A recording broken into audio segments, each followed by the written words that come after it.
আইবুড়ো ভাত theme cake. এই আইবুড়ো ভাত থিম কেক আমি এই মাসের মধ্যে কিন্তু অনেক কটাই অর্ডার পেয়েছিলাম।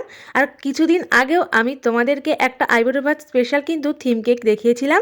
এই কেকটাও প্রায় একই সেমই, কিন্তু এখানে স্টিকারটা একটু চেঞ্জ হয়েছে। ওই কেকটা ছিল একজন মেয়ের আইবুড়ো ভাতের জন্য, আর এই কেকটা একজন ছেলের আইবুড়ো ভাতের জন্য। কেকটা নিয়েছিল আমারই এক বন্ধু ওর দাদার আইবুড়ো ভাতের জন্য। এখানে কুলো আর টোপরটা ফন্ডেন্টের ছিল, আর আমি দিয়ে দিয়েছিলাম কিছু স্প্রিঙ্কেলস। আর আজকে কিন্তু আমি এই আইবুড়ো ভাত থিমেরই আরও একটা ছোট বেন্টো কেকের ডিজাইন তোমাদেরকে দেখাবো।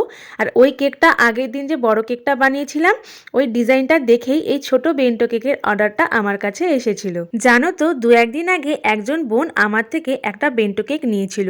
কেক যখন নিতে আসে আমাকে দেখে বলছে, দিদি আমি তো তোমার ভিডিও ইউটিউবে দেখি, আর তোমাকে সামনাসামনি দেখে আমার খুব ভালো লাগলো, আর বোনের সাথে দেখা করেও কিন্তু আমার খুবই ভালো লেগেছিল।